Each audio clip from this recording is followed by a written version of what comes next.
What can the lack of sleep do? Sleep is inarguably the most important process an organism has to go through in order to ensure its survival and wellness. It is the body's way of recharging itself, an energy restoration process. And that's not even getting to the health benefits it has. It helps you think more clearly and leaves you feeling awake and refreshed. Now you may be wondering, what would deprivation of sleep lead to? How would it affect someone? Today, we are going to explore the answers to those questions through experiments. One of the most well-known experiments on sleep deprivation is Peter Tripp's 201-hour DJ set. The radio presenter Peter Tripp came up with a unique yet exciting way to raise money for a foundation. He decided to sit in a glass booth in Times Square and broadcast his radio show for 201 straight hours. Yes, that's right, 201 hours of just not sleeping. He was observed by scientists and doctors throughout. In the beginning, he felt good about it. He wasn't happy, but he wasn't sad either. He had just begun after all. However, the effects of sleep deprivation kicked in at around day 3, when he started hallucinating. For example, he would think there are spiders in his shoes and would take his shoes off to check, and of course there weren't no spiders. By the end, scientists had noticed something off. Peter had entered into a state where he was dreaming while awake. The observing scientists noted that his brainwaves appeared to mirror what would usually be the 90-minute REM sleep cycle, the sleep stage when dreaming typically occurs.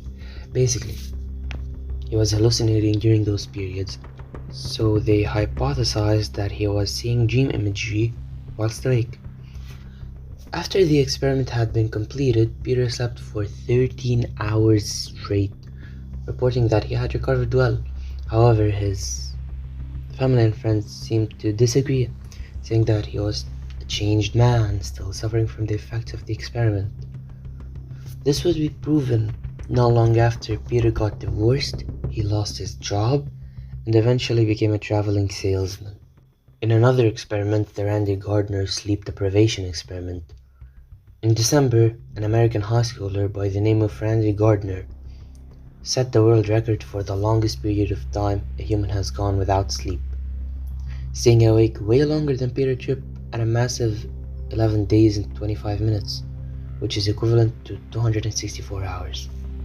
Randy Gardner's sleep deprivation experiment has demonstrated that extreme deprivation of sleep has little effect besides mood changes, which are most likely associated with being so tired and exhausted, because sleeping is the equivalent of recharging your batteries. If you deprive yourself from sleeping, you will experience moodiness and tiredness, and it is unlikely that you will react the same way you would if you hadn't been sleep deprived, and end up doing the most stupid shit imaginable. Gardner expressed several behavioral changes, including moodiness, problems with concentration, and short-term memory, paranoia, and hallucinations. On the 11th day, however, he was asked to subtract 7 repeatedly, starting with 100. He stopped at 65, and when asked why he had stopped, he replied, quote, "I forgot what I was doing," end quote. Because he hadn't slept for 11 days, he couldn't remember as well as he usually would, and that makes sense given that he is tired beyond belief and his body just wants to shut down. And this is just proof that the mind just wants to go to sleep. And his mind really just wanting to shut down is a really bad thing, because sleep deprivation disrupts the way the brain cells communicate. And when different areas are stimulated, like, it opens up pathways and it becomes permanent over time. This means the more signals, the more information is allowed to process. It is so he is not able to observe well. He can take in information, but it's very limited. And the longer he stays awake, the less information he'll be able to process, because the thought of "I wanna sleep" plagues his mind. It just plagues his mind, and the desire to sleep becomes stronger and stronger and stronger, and it clouds everything. He can't see anything, he can't process anything, he can try to, but he is not able to. One, because he's tired, and two, because he physically is not able to. Through Peter Tripp and Randy Gardner, we are able to observe that sleep deprivation can really mentally mess someone up. It doesn't seemingly lead to death, at least it doesn't directly lead to it. Sleep is really important, and not getting enough of it can make you impatient. It can disrupt your ability to do simple tasks, such as subtracting, and it causes general moodiness. It has the power to change someone, just like Peter Tripp, who was a very successful radio host and who also ended up losing his job, divorced his wife, and became a traveling salesman. And all that happened after the experiment. And his job, his wife, they were something he really built up to, and he just straight up lost them. They reported, his family and friends, everyone reported that he was a changed man. He was not the same person. The experiment had affected him, so it had an everlasting effect on him. It had a really strong effect on him, where he was just not the same person anymore. He had completely changed. Now, it could be completely unrelated, but it's very highly unlikely that he would spend his whole life building up his career, his um, relationships, and everything, and just straight up lose them conveniently after the experiment. Because remember, this all happened not long after the experiment. He lost his job, divorced his wife, became a traveling salesman, and all of that. So that experiment had ended up influencing his life and taking it onto a whole new path, where he would have been like successful, married, and probably wealthy, because he was a very successful radio host.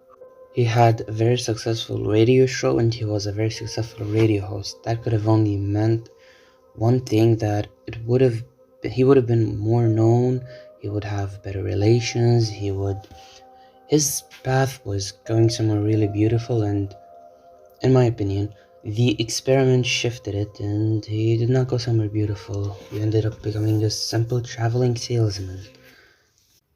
Now, what I want to talk about is on the darker side of things, so beware from this point on, because there's going to be gore involved, and it's just going to be all around uncomfortable. What I want to talk about is the Russian sleep experiment. In a military sanctioned scientific experiment in the late 1940s, 5 prisoners who were deemed enemies of the state were kept in a sealed gas chamber with an airborne stimulant continually administered to keep the subjects awake for 30 consecutive days. It is a sealed environment in which researchers can release the gas and monitor the levels of oxygen. The subjects have been given dried food, each a bed with no bedding, running water, and a toilet alongside some books. This was before closed-circuit cameras, so the researchers listened to the test subjects through a microphone and observed them through a 5-inch thick glass porthole into a chamber. Initially, in the first 3 days, the subjects hardly complained, having been falsely promised that they would be set free if they completed the experiment in 30 days. They were talking to each other and whispering to the researchers through the one-way glass. It was noted, however, that on the 4th day mark, their conversations became gradually more and more dramatic and like on the darker side, and their general tone of conversation took a darker turn. They talked about the trauma they faced in war, what led them to be in the situation they are in now, and a lot of other dark things. As the 5th day came around, the subjects started expressing signs of severe paranoia. They started talking and whispering to themselves, some even going as far as to talk into the microphone and or the 5-inch thick glass in an attempt to win the researchers' trust by betraying their comrades. They had grown paranoid of each other and they started telling stories about each other and how they were just simply not trusting each other anymore for some reason. After 5 days, the mind can turn on a person. Hallucinations seem real, and given that they had been in war, they are paranoid of each other, and they have not slept for 5 days straight, I cannot imagine that their hallucinations were pleasant at all. However, it was unclear to the researchers whether this was an effect of the lack of sleep or the gas. It only gets darker from here. After 9 days, one subject began screaming uncontrollably for hours, while the others did not react to his outburst. The man screamed for so long that he tore his vocal cords and was rendered mute as a result. An eerie silence followed for a few days. The oxygen levels showed 5 men breathing, but there was no sign of anyone being there. The researchers used the intercom to test if the subjects were still alive, and got a short response of a subject expressing compliance. On the 15th day mark, the researchers decided to turn off the gas. The subjects did not want the gas to turn off for fear of falling asleep. They had started to do anything that would keep them awake for longer, from tearing off flesh, breaking their bones, and to ripping out their organs. Upon looking inside, the researchers discovered that the 4 surviving subjects had performed lethal and severe mutilation and disembowelment on themselves during the past days. They had been practicing self-cannibalism as well. The subjects violently refused to leave the chamber and begged the scientists to continue administering the stimulant, murdering one soldier and severely injuring another that attempted to remove them. After being removed from the chamber by force, all subjects expressed an extreme desire to stay awake. They had exhibited extreme strength despite their condition and an unprecedented resistance to drugs and sedatives. They were somehow able to stay alive despite their injuries. It was time to undergo surgery. The subjects were to be treated and to hopefully recover from this hell they have been through. The patient was strapped to the bed and surgery commenced.